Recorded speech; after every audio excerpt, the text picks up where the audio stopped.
All right, I'm here at the Craft booth checking out some of their shoes coming in 2025. I think the one that I'm most excited for that we're seeing is the Kype, which is spelled K-Y-P-E. Craft is a Scandinavian brand if you're not familiar with them, and so obviously the naming is going to be a little bit unique, but it is the Kype. So what's really, really cool about this shoe, a couple of aspects of it. So one, the shoe has a carbon fiber plate directly from Eris, and it has some holes in it, and I'll show you some pieces of the shoe, the breakdown, so you can kind of see what that looks like.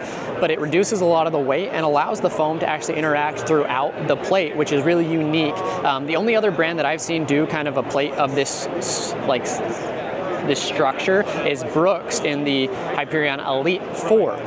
The other thing is that the plate is actually forked in the back, so we'll walk through that, but that actually allows for a more natural stride for those heel strikers. This shoe comes in at under 7 ounces. I believe it was 6 point something. So that's a really big deal. We're seeing a big shift from brands going to more lightweight materials, just trying to make sure that these shoes are both responsive but lightweight. That's a big deal for me. If you watch my reviews, you know that weight matters to me. So let's look at some of the materials of the shoe, and then we'll continue on with some of their other shoes coming out this year. So this right here is what the plate looks like within the shoe. So you can see there in the back, it is forked.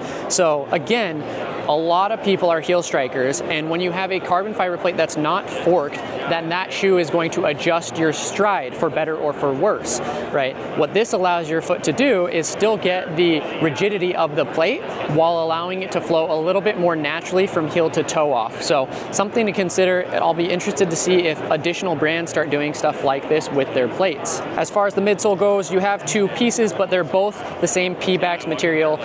It is pressure set, or I forget it's like a pressure created. I don't know the exact terminology. And so it feels a little bit firmer than a lot of other foams, but I wonder if it's going to have a similar sensation because, again, with that plate that has the holes in it, it may be able to interact a little bit better with the shoe and the ground. So really cool, but the Kype premier shoe coming from Craft in 2025. Next up, we have the Endurance 2. This is the lightweight daily trainer from Craft. It has a responsive foam. I'm not exactly sure the compound. It's not PIBA, but this is going to be for kind of your workouts. It's non-plated, and it does have a really good sole on there. One thing that's really cool about Craft is their roots are actually in gravel running. So you have a really big road to trail kind of lineup here, or gravel bike style compounds. So for those runners who are going road to trail, who run a lot of like groomed trails, but want a little bit of traction, want something sticky underfoot, check out Craft, because I think that they're going to fit a lot of your needs. Now this is their daily trainer, the Pacer 2, and you look at that outsole. It's a really, really cool looking outsole. So you're gonna get lots of really good tread, but this is built for the roads. I think you could take this on gravel as well, with the exception of the kind of the exposed midsole there, but really, really interesting. It is a blown TPEE midsole. So if you're not familiar with TPEE, it's just gonna be a little bit softer, a little bit more responsive, but a lot more durable than standard TPU. So this is not the first brand that I've heard that is going towards those compounds. So the Pacer 2, really something to consider. Again, if you like a lot of cushion underfoot, really, really interesting take on a daily trainer, or kind of a more of a max cushion shoe. All right, next up on the roads, we have the Nord Light Tempo, and this has a PIBA and EVA blended foam. So what's really cool about this, these blended foams tend to be very durable, yet very responsive. So this is gonna be kind of your workout shoe. Another kind of lightweight daily trainer option, no plate, but you can see it's a little bit more of a speed-oriented outsole. So they kind of have those cutouts, and it's pretty thin. So it's saving weight on the shoe. So gonna be a really responsive option. I like that colorway. That foam feels really, really bouncy. It's gonna compress really well and rebound off of that.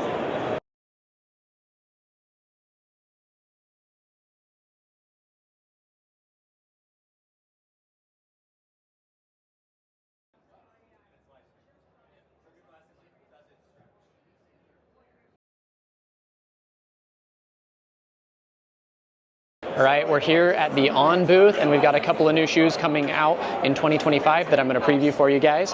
The first one right here is the Cloudboom Max. So this is going to be a little bit more of your everyman super shoe, everyman race day shoe. They kind of recommend it for people who are maybe running like four-ish hours, 3 to 4 hour marathons.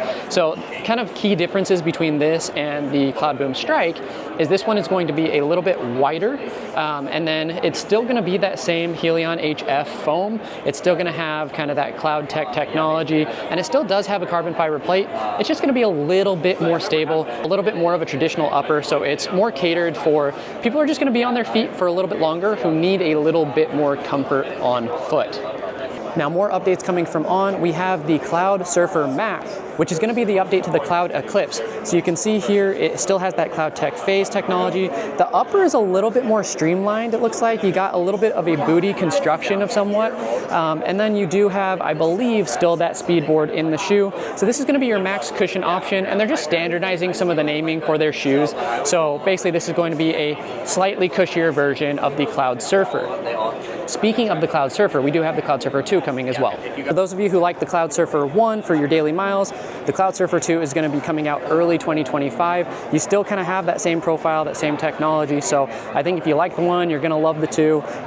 Really just kind of your solid daily run shoe that can give you a little bit of pickup as well. So there you go, not a whole lot of changes to the second model, but still excited nonetheless for this to come out this year.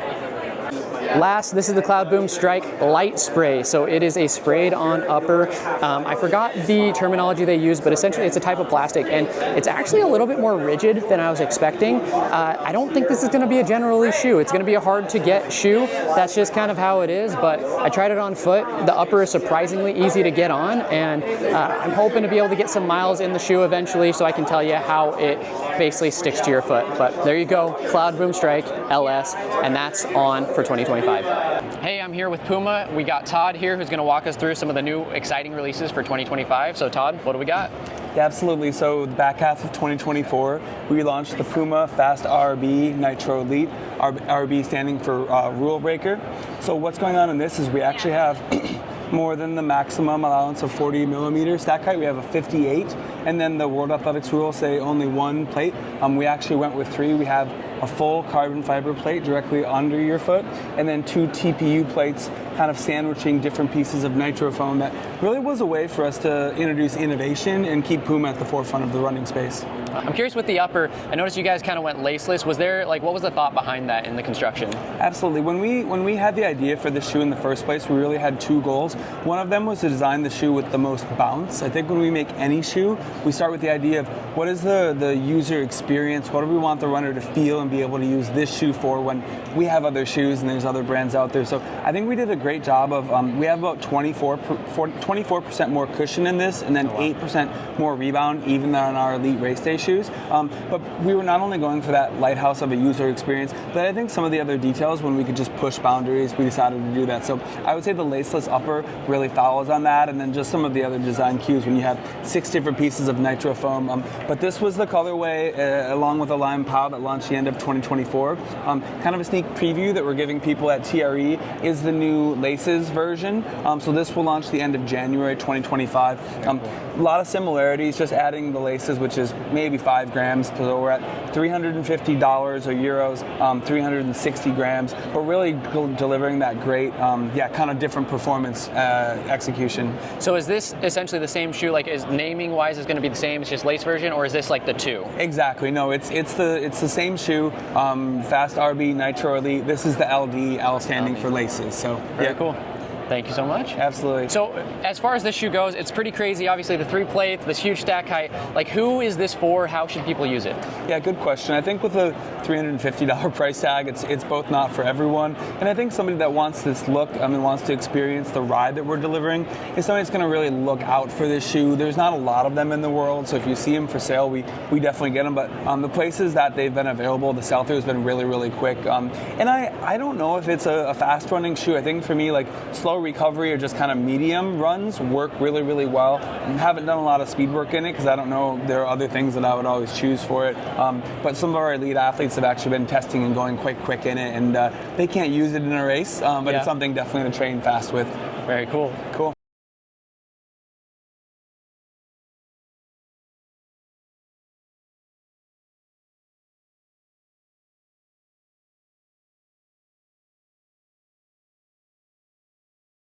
What's up, everyone? I'm here with Todd again at Puma, and we're talking about the Deviate Nitro Elite Trail. So Todd, just to start us off, Is this related to the Deviate series on the road?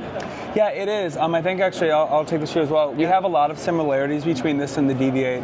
The Deviate Nitro is actually the first running shoe that we made, and the Elite came really much very soon after, which we won the Olympic bronze medal in the marathon in. And a lot of our Elite runners, even though, and everyday runners, even though Puma is focused on road running, they do a lot of trail running just as training and just to get the legs on different surfaces and different terrains. So people really love the Deviate. They love the plate, the way that the foam interacts. We've actually been asked for 5 or more different variations. I need Deviate without a plate. I need Deviate thicker. I need Deviate for trail. I think the trail version actually made a lot of sense for us. It's a little bit different stack height, so we're at 36 in the heel, 6mm drop for a 34 foot. Price is the same as the Elite. We're at $230 euros because it really is giving you a lot of that same performance. And I'll let you hold this and kind of transition here to the construction of the midsole. So we do have kind of a nice cup sole here, hiding on the inside a plate. Now what's really cool about this plate, it's actually the exact same shape as the plate from our Deviate Nitro Elite 3 that took us to a 12th place finish in the Olympic marathon this go around. The difference is the trail version is much more flexible. If you're running on rocks, stones, uneven terrain, this will really be able to dial in that performance that you want. Very cool, very cool.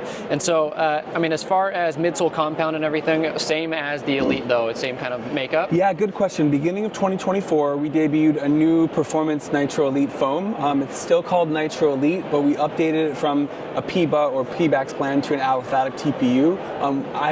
We believe and know that we are one of the industry leaders when it comes to foam, both with Nitro for the everyday and Nitro Elite. But this is that aliphatic TPU where you're getting great bounce, really the best energy return that we've seen anywhere in the industry. And then you do have the 2 layers. So you have, kind of the main chassis, the drop-in of the plate, and then a nice layer of a little bit softer Nitro Elite dropping in there. So you're at about 45 for the core, and then 45 for the rim and 40 for the core. Last question for you though, with the Elite name, that kind of, to me, that speaks racing, right? So I would assume that this is a trail racing shoe, but can you walk me through who is supposed to be using this? How is it supposed to be used in training? Yeah, great question. In my opinion, I think this is one of, if not the fastest trail racing shoe in the world. The trick is when it comes to trail running, sometimes you're doing maybe ultra marathons. I mean, I've done quite a few hundreds and other long things myself. And you actually, what you need for that is you're not always doing a lot of fast running. Sometimes it's a little bit slower. So I think that's where, if I can grab this, I think some of the flexibility that's built in is really good. We also have kind of a single layer upper. The tongue is gusseted. It has wings, so that'll stay in place. But if you're going through creeks or doing something like a lot of these races do, it'll drain water well. I mean, even if somebody who's doing a tough mudder, I think this might be a good shoe. But yeah, the lugs also aren't too aggressive. Yeah. I think sometimes if you're on technical trail, like really deep water or stuff, you might want taller, but if you're going a lot longer, I think the lower lugs might be better because you're less likely to maybe catch and trip. But I think that this shoe works for fast trail running. It works for really long trail running and probably has the best performance running foam of any trail shoe on the market, which is our key differentiator and part of why it's $230. Very cool. Thank you, sir. Thank you so much. Perfect.